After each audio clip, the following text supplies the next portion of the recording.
Hi Pisces! Kumusta po kayong lahat? So ayan Pisces, maraming salamat po sa walang sawang pagsubaybay sa ating pong mga reading. And kung ikaw ay bago pa lang sa ating channel, mag-subscribe na po kayo. Then i-click mo na rin yung ating notification bell para lagi kang updated sa ating mga bagong upload. So Pisces, sa mga interested pala sa ating private reading, nasa description box below lang po yung link ng aking Facebook. Message lang kayo. Then, kung hindi nyo guys makita yan, ito lang din yung profile picture and name ng aking page and Facebook, no? Ayan, papollow na rin sa ating TikTok sa mga interesado po sa ating pre-reading kasi hindi madalas kasi madalang. Pag may time ako, nagla-live ako doon guys. Doon ako nagpe-pre-reading, no? Sa mga interesado lang, sa mga nag-aantay ng free reading. So, doon ako sa TikTok. Oh, kasi parang masaya doon mag-live. So, tignan natin. Ganap sa inyo ngayong November 2025. Okay, so ang bilis ng kaganapan, Pisces. Tignan natin Pisces, Sun, Moon, Rising, and Venus sign. Oops. Oops, wait lang guys. Okay. So, ito yung nakuha mo na card. Your purpose is joy. Siguro iba sa inyo, kina-question mo yung sarili mo or ko-question mo yung sarili mo ngayong November about sa work mo, no? Parang, ano pa ba yung dapat kong gawin? May mga naiinip, kumbaga parang feeling nyo, nagawa nyo na lahat eh. Parang naboboard na kayo sa buhay. Ganun yung nakikita ko dyan. Pisces, no? Parang, ano pa ba yung dapat kong gawin? Kumbaga parang ano lang to guys, hindi dahil problemado, no? Ang mas nararamdaman ko nga nito guys, naboboard ka na sa buhay mo. Okay? Pag na-feel mo na kasi to guys, mas nakakalungkot eh. Kasi parang, ano pa ba yung dapat gawin para mas maging masaya ulit? Para maging masaya, or ano pa ba yung mga dapat mo gawin para mas mag-enjoy ulit? Siguro nakaka-feel kayo ng frustration pagdating sa buhay nyo. Okay, so basahin na nga lang natin. Ayan, your purpose has nothing to do with you make a living. That is your vocation, mission, or inspire passion, all worthy. But your purpose is much simpler and bigger. Your purpose is joy. It's about discovering, nurturing, and celebrating who you truly are. And knowing and loving yourself at the deepest level. So, yun na nga. Parang katulad lang ng sinabi ko kanina, guys, no? Feeling ko na frustrate ka na sa buhay mo. Parang gusto mo ng something new. Parang nababagot ka na. So, pag ganyan yung na-feel mo, anxiety yung meron ka. Okay? Feeling ko natitrigger yung anxiety mo. Okay? Na parang ano pa ba gagawin ko sa future? Parang nakontento ka na sa buhay na meron ka ngayon. Parang nagawa mo na eh. So, yun yung nakikita ko na parang ano pa ba yung susunod na gagawin? So, ano pa ba yung halaga ko? Parang kukwestiyonin mo na yon. Ano pa ba yung halaga ko? Ano pa ba yung next step ko? Ano pa ba yung dapat mong gawin? So, hindi mo alam. Ganun yung nakikita ko dito. Possible na magagawa mo or mangyayari sa inyo ngayong November. Parang hindi mo alam yung gagawin mo. Parang, I think you need some guidance, no? Pwede yung sa friends, family, someone na kaya kang i-guide sa tamang landas. Okay, so by the way, tingnan natin. Okay. Pisces, Sun, Moon, Rising, and Venus sign. Pisces, Sun, Moon, Rising, and Venus sign. Additional message pa para kay Pisces. Okay. So guys, karmic relationship. So, dumaan ka sa parang kamalasan or hindi naging okay yung relasyon nyo ng person mo, Pisces. Sa nakikita ko dito, parang malaking impact siya sa inyo. I think, nilagay ka niya sa problema, nilagay ka niya sa sitwasyon na never mong inimagine na gagawin niya sa inyo. Nakikita ko parang inabandon na ka dito. Siguro no choice din siya. Kailangan niyang i-save yung sarili niya. Pero yun na nga guys, nagiging sacrifice ka dito. Nagiging sakripisyo ka niya rito. Parang ganon. So, ayun o, feeling triggers, turmoil, resentment, lesson, letting go, and loving you. Diba? Hindi naman guys na parang porke tinalikuran ka niya is hindi ka na niya mahal. Feeling ko masyado nang mabigat ang problema sa connection yung dalawa na parang kailangan niya maglaylo kailangan niya munang i-give up pansamantala. Inaalala ka rin niya, parang kamusta na kaya siya, nakaka-survive ba siya, kumusta na kaya yung pang-araw-araw niya. So, ganun naman yung nakikita ko dyan. Pero kasi guys, feeling ko kasi may karmic kayo. Okay? Pwedeng sa past or sa present, no? Sa past, pwedeng meron kayong unfinished business na ngayon sa kasalukuyan is pinagbabayaran nyo yung karma. Pwede rin naman guys na ngayon sa kasalukuyan, pwedeng komplikado tong taong to. Komplikado tong taong pinasok mo. Pwedeng bawal na pag-ibig. Okay? Or may nasagasaan kayo, may nasaktan kayo. Ganon, parehas kayo nag-suffer ngayon. Okay? Karmic na parang pinagbabayaran nyo, Pisces. So, by the way, tignan natin, ayan, yung bottom of the deck mo is date. So, yung iba sa inyo, pwede ang nakikita mong choice or option is someone new na magsasalba sa inyo or tutulong sa inyo. Magiging kaagapay mo. Parang ganon. So, by the way, tignan pa natin.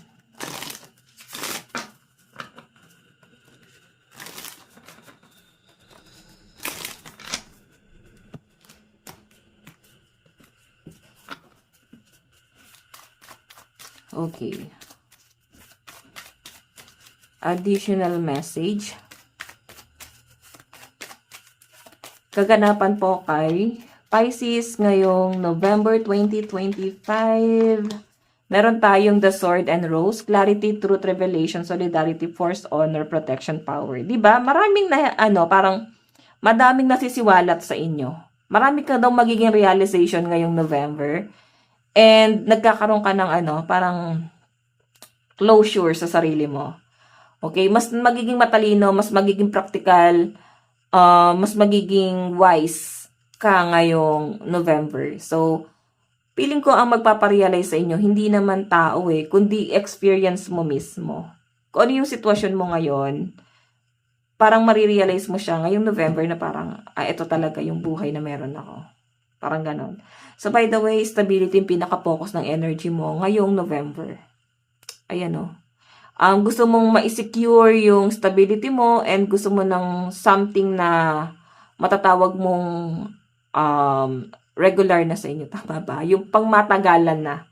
Okay? Nakikita ko na parang sa pang-araw-araw, mas pinatatatag ka, mas pinalalakas ka ng panahon. Ayan, nasasaktan ka pero feeling ko mas pinipili ng mga Pisces na huwag ipakita sa tao, sa ibang tao, pero nahihirapan ka, nasasaktan ka. Parang ganon. So, by the way, tingnan pa natin.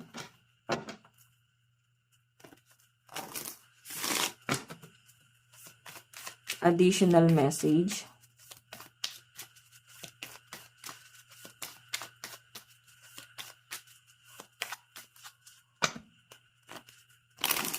Okay. Mask. Not showing true feelings, hide, personify, pretend, deluge, gaslighting. So, merong someone dito guys na ginagaslight ka. Okay, baka hindi ka lang aware kasi tahimik ito, Pisces, no? Tahimik itong taong to. Parang ramdam mo na, siya na lang yung kakampi ko. Siya na lang yun nandiyan para umagapay sa akin. Pero kasi guys, tingnan mo ginagaslight ka lang nito. Ang totoo guys, dumedepende lang yan sa inyo. Ikaw ang bubuo sa taong yan. Okay, kung ito guys is new person sa love life mo is someone na nanggagaslight lang to. Kasi, depende siya sa diskarte mo Nakikita ko, sobrang kaya mo na Pisces yung sarili mo. Okay, so wag ka nang magdagdag pa ng pabigat sa ulo mo. Wag ka nang magdagdag ng pasakit sa buhay mo. Kasi yung nakikita ko dyan guys, hindi niya lang pinapakita yung totoo niyang nararamdaman. Parang tinatago niya yung totoong personalidad niya, tinatago niya sa inyo yung totoong totoong intention niya. Nagpe-pretend na siya yung kakampi mo. So, possible na meron ka may encounter na taong ganyan ngayong November. So, ayan. Ang nakikita ko si Jan Pisces, maniniwala ka sa taong yan Pero kasi ngayon, lumalawak yung galit sa manloob ng mga Pisces, sa mga taong natulungan nyo siguro before, nasa na sila, parang bakit ganito yung naging sitwasyon mo, parang sa dami na tinulungan mo, wala man lang nagbalik ng kabutihan. So, alam nyo guys, expect nyo na ha. Hindi lahat ng tutulungan nyo is tutulungan kayo pabalik. Okay? Expect nyo na yung bagay na yan. So, kaya piliin nyo mabuti kung sino yung tutulungan nyo. Mas maganda pa nga minsan na tulungan nyo na lang yung sarili nyo eh. Mag-invest ka sa sarili mo, hindi sa ibang tao. Okay? So, by the way, tignan pa natin. Additional message.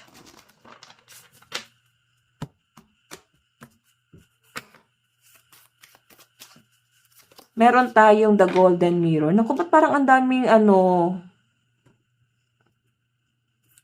daming narcissistic sa paligid mo. Ang daming naging sul-sol. Ayan. Biglang may nagsalita sa cellphone. Ang daming suhol. Ang daming nagmamanipulate sa inyo na kung ano yung dapat mong gawin. Ikaw naman parang napaisip ka na baka nga tama sila.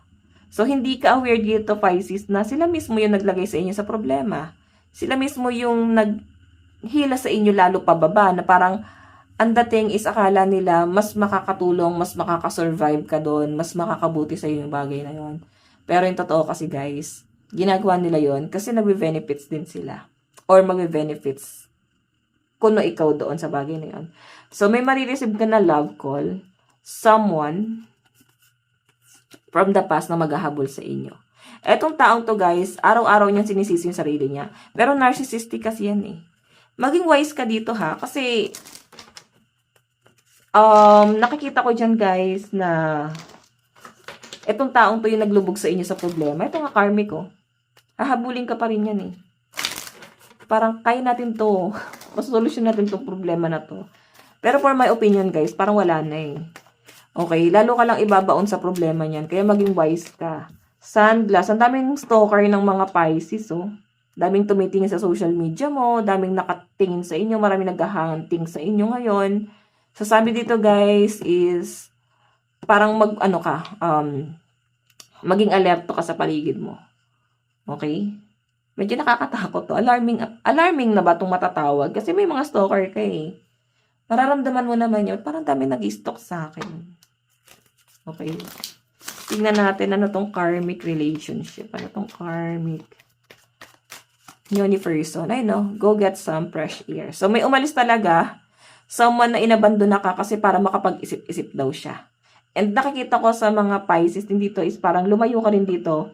Parang meron kang ibang plano para sa sarili mo. Siguro travel or magpakalayo-layo para mas makasagap ng bagong environment, fresh air. So yon. May paglayo kang gagawin dyan sa karmic mo eh. So, by the way, ano tong the sword and rose? Meron tayong I am always a child. So, yan. Parang na-realize mo din, Pisces, no, na parang finally malahiya na ako. Finally, hindi ko na na-feel na nakakulong ako. Finally, nagiging magaan na lahat sa inyo and sobrang payapa. Ayun. Tingnan natin ano tong mask. Abuse, 'di ba? Ayun no, may someone na abuso talaga sa inyo, guys. Nagpapanggap lang 'to. Pili ko sa love life mo 'to eh. Maging matalino ka ha. Pero to guys, hindi ko naman 'to nakikita sa lahat, no? Hindi ko naman 'to nakikita sa lahat, pero ikaw mararamdaman mo. Ngayon kung hindi mo naman 'to nararamdaman na parang inaabuso ka ni person, I think hindi mo 'to energy Pisces. Ng ibang Pisces. Ang nakikita ko kasing energy dito, isa ibang Pisces, may nasagap akong energy dito na parang inabuso kayo ng ex-partner mo or ng partner mo ngayon. Okay? Na parang, ayan, may panggagamit, gamit na gamit ka, parang ibinigay mo lahat, binuhos mo lahat. So, ikaw, pwedeng hindi ka rin nagkaroon ng control sa sarili mo, no? Pwedeng hindi lang yung partner mo or yung ex-partner mo yung nang abuso sa inyo, pwedeng inabuso mo rin yung sarili mo. May nangyayari kasi rito guys na parang sinagad mo yung limit mo. So ikaw, hindi ka rin naging aware, baka nailagay mo sa pahamak yung sarili mo. Hanggat maaari guys, pag may problema, ayusin, no? Huwag nang palalain pa yung problema. So tignan natin ano tong the golden mirror. Meron tayong ayan. So feeling ko alam mo na, Pisces, kung sino yung kakalabanin, sino yung dapat hindi. Parang ganon. Kaya mo nang protektahan yung sarili mo. Kaya mo nang maging matapang dito. Ayan o. You failed, so what? So, marami kang failure, pero ano naman, di ba yun yung lagi mong i-adapt sa sarili mo, na hindi lahat ng pangyayari sa buhay mo is idedepende mo sa opinion ng ibang tao. At dapat wala kayong pakialam doon. Kasi pag ganon, mas hindi ka makakausad. Kasi isipin mo yung judgment ng iba eh. So, by the way, tignan pa natin ano tong sunglasses. Meron tayong no justification needed. Okay? So, ayan, hindi mo na kailangan ipaliwanag yung sarili mo dito sa mga stalker mo na to. Parang gagawin mo yung mga bagay na gusto mo. Ipopost mo yung gusto mong i-post. Ano naman sa kanila. Kasi parang, nagagawa mo yung mga bagay na gusto mo sa sarili mong dugot pawis, no? Kinita mo to sa sarili mo, wala ka namang masamang ginawa. And, ngayon parang mainggit sila dyan kasi siguro may mga pag-iisip sila dito na, ay, baka ganito, ganyan, ganyan. So, by the way, wala naman ako nakitang masama dito. Pwede sila na yung nagbibigay ng maling interpretation do sa bagay na yon. So, ayan. No justification needed. So, maganda yun guys kasi wala kayong pakialam sa judgment ng ibang tao. So, sabi nga nila guys, do whatever you want as long as wala kang tinatapakang ibang tao. So, advice, meron tayong infinite abundance. Abundance is pouring into your life. Wow! Guys, ngayong November, no, may opportunity and ang ganda ng daloy ng pera mo dito. As in. So guys, ito lang po ang inyong reading. By the way, maraming salamat. God bless and love you all. Bye-bye!